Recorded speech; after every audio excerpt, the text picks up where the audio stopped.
udělat třeba kalhoty, nebo zvednout tričko, nebo taky to hroznou stále úplně říkají, co udělat. Říkám, ne, neudělám to. Tak jdem, no, začátek, rychle.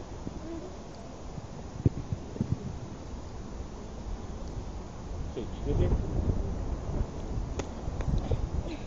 Rychle to ještě. Jo, dynamicky.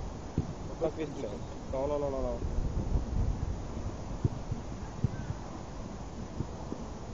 Tři, čtyři.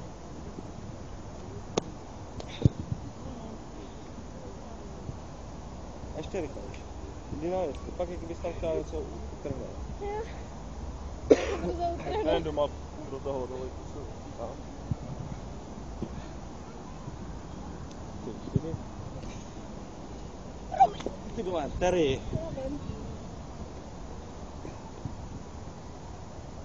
Jsem nevěděl, jaký jsi to.